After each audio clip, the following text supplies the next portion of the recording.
পুজোর সময় হোক বা তার পরবর্তী সময়গুলোতে বেড়ানোর মরশুম ইতিমধ্যে শুরু হয়ে গিয়েছে।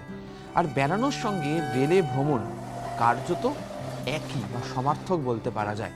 তবে সাম্প্রতিক সময় একের পর এক যে রেল দুর্ঘটনা ঘটছে তার জেরে যারা বেড়াতে যেতে চান তাদের একটা বেড়াতে যাওয়ার অন্যতম যোগাযোগ বা পরিবহনের মাধ্যম হিসেবে রেলের ওপর থেকে তাদের কিছুটা হলেও আস্থা কমছে।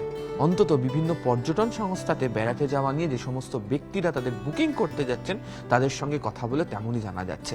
বিগত কয়েকদিনে পর্যটকদের কাছ থেকে কথা বলে যেটা বুঝতে পারি যে কিছু কিছু মানুষ যারা কিন্তু খানিকটা উৎকণ্ঠিত হয়ে পড়েছেন, তারা যাবার আগেও বক্তব্য এই তো দেখছি এই দুর্ঘটনা ঘটছে, এই ঘটছে, আর যা ভাগ্যে লেখা আছে, তাহলে তো কোনোদিন বেরোনোই হয় না, এরকম করে জিনিসটা কথাটা বলছে। পরপর অ্যাক্সিডেন্টের জন্য একটু ভয় পাচ্ছেন, আপনারা কি এটার জন্য কোনো ক্যাম্পেইন করবেন? অ্যাক্সিডেন্টটা তো কেউ চায় না হোক, ওটা তো আমরা সবসময় সেফটি হয়ে জানি। Let us think. তিনটি বিষয়ের উপর তারা মূলত বলছেন। এক, রেলের সুরক্ষা ব্যবস্থা। দুই, তারা বলছেন হচ্ছে সময় চলছে না ট্রেন। আর তিন নম্বর, এসি হোক বা জেনারেল, কোথাওই বাথরুম পরিষ্কার করা হচ্ছে না, অপরিচ্ছন্ন, নোংরা, কামড়া। তাতেই অনেকে ট্রেনের ওপর থেকে তাদের যে নজর বা দৃষ্টি সরাতে শুরু করেছেন। ট্রেনে হাজার অসুবিধে থাকা সত্ত্বেও তারা বারবারই বলছেন যে ট্রেনের যা অবস্থা হয়েছে, জেনারেল কম্পার্টমেন্টের পরিষ্কার, বাথরুমের কথা অসহনীয় একটা গল্প, মানে যেটা আমাদের অধিকাংশ কাস্টমার, অধিকাংশ কেন প্রায় সমস্ত কাস্টমারই এসি ছাড়া ট্রাভেল করেন না, এসি 3 টায়ার বা 2 টায়ার। আজকাল এসি 3 টায়ারও অনেকেই বলছেন আগে যে কমফোর্টটা ছিল সেটা অনেক কমে গেছে। আমাদের রেল মদত যেটা হয়েছে সেখানে তো আমরা এটা নিয়ে বারবার মনিটরিং করছি। এটা দিয়ে একটা সুবিধা হয়েছে, মানুষের যা প্রবলেম আছে মানুষ সঙ্গে সঙ্গে বললে আমরা রিড্রেসালের সিস্টেমটা পেয়ে যাচ্ছি, সেখান থেকে উন্নতি হয়েছে পরিষেবায়। আর আরও দেখব আরও যত ভালো করে।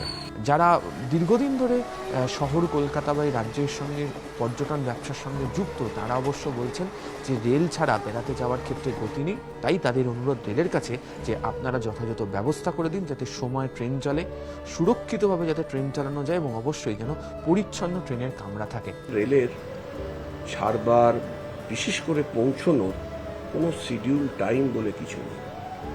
মানে সেক্ষেত্রে সব যে ঝামেলাটা আমাদের পোহাতে হয়, আমাদের যে প্রোগ্রামটা, যে শিডিউল যেভাবে করা আছে সেটাকে অ্যাডজাস্ট করতে ভীষণ অসুবিধা হয়।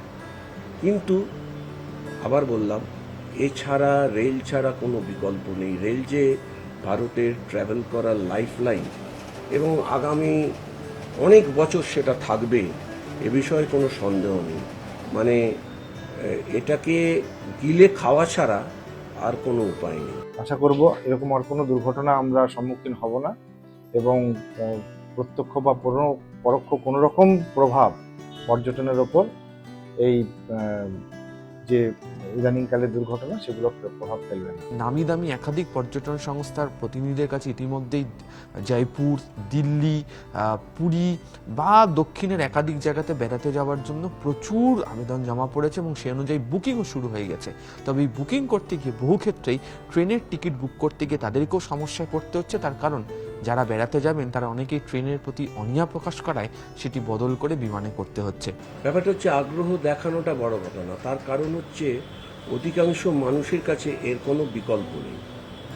যেখানে যেখানে এয়ারপোর্টের সুবিধা আছে, স্টার্টিং পয়েন্ট বা এন্ডিং পয়েন্টে যেখানে সুবিধা আছে, সেখানে অনেক সংখ্যক মানুষ নিজেরা এয়ারে ট্রাভেল করে গিয়ে আমাদের সাথে মিট করছে, সেই সুবিধাটা রয়েছে।